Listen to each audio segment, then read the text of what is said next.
Nah, sekarang kita masuk ke tahap diskusi. Nah, di sini ada banyak soal yang saya berikan.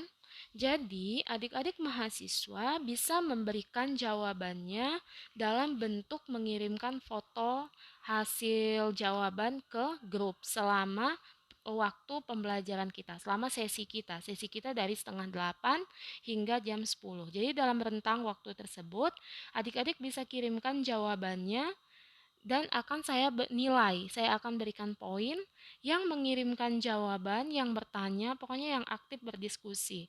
Nah, ini juga merupakan salah satu bentuk absen untuk kehadiran kita hari ini. Jadi kalau yang tidak ada muncul di grup, baik untuk menjawab, bertanya tentang materi pembelajaran terhadap video yang tadi saya kirimkan, saya anggap adik-adik alfa. Jadi ini tergantung dari keaktifan adik-adik.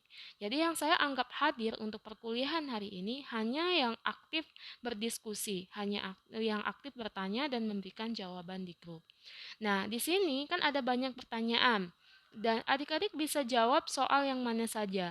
Semakin banyak yang adik-adik jawab, maka semakin besar poin-poin yang adik-adik dapatkan.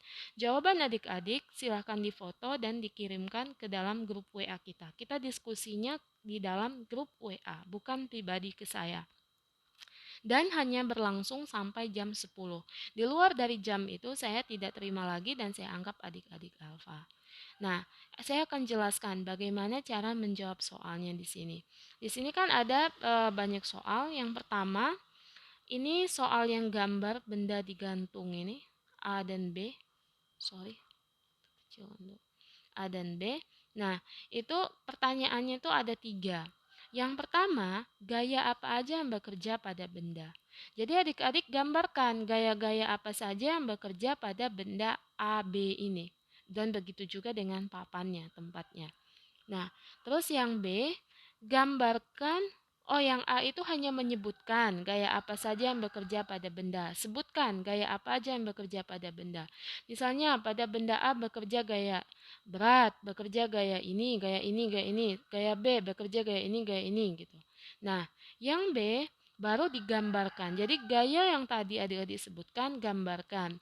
Yang C, sebutkan pasangan gaya memenuhi hukum 3 Newton. Jadi dari gaya-gaya yang adik-adik gambarkan dan adik-adik sebutkan tadi, mana yang merupakan hukum gaya memenuhi hukum 3 Newton. Nah, apakah semuanya harus adik-adik jawab A, B, dan C?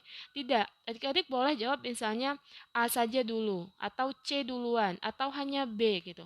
Jadi tidak wajib menjawab semua soalnya. Yang wajib itu adalah adik-adik aktif. Nah, adik-adik jawab, adik-adik kirimkan ke grup, nanti akan saya komentari.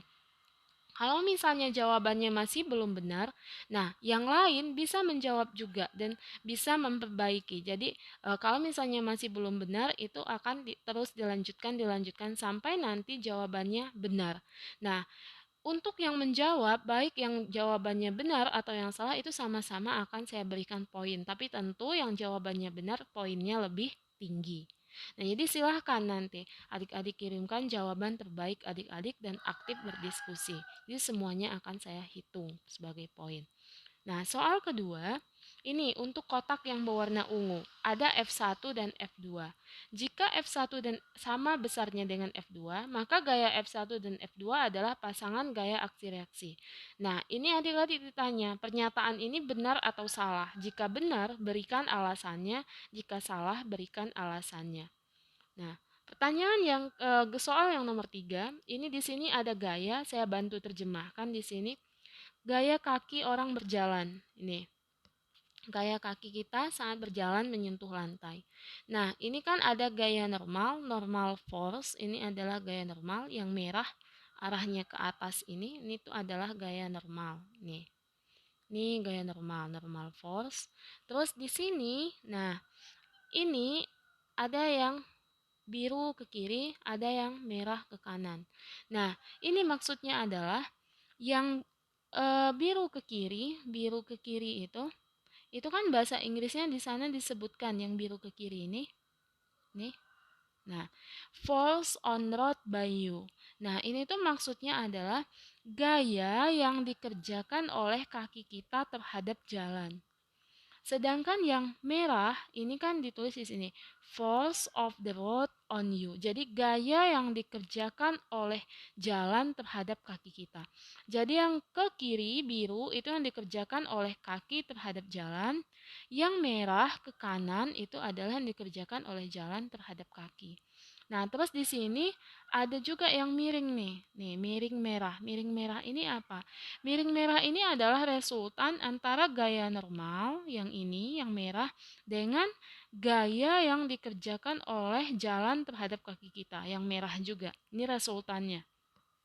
Nah, sedangkan yang ini, yang biru miring ini juga resultan gaya yang dikerjakan oleh kita terhadap lantai. Jadi, gaya yang kita kerjakan terhadap lantai itu, terhadap jalan itu kan ada dua. Ada gaya yang ini yang arahnya ke kiri dan ada gaya yang arahnya ke bawah, width, gaya berat. Jadi resultan antara ini dengan ini, nah inilah resultannya, sigma F-nya. Ini tuh sama-sama sigma F. Nah, pertanyaannya ditinjau dari konsep gaya yang tadi saya jelaskan. Nah, coba adik-adik jelaskan mengapa kita itu bisa berjalan. Gaya mana yang menyebabkan kita itu bisa berjalan? Oke.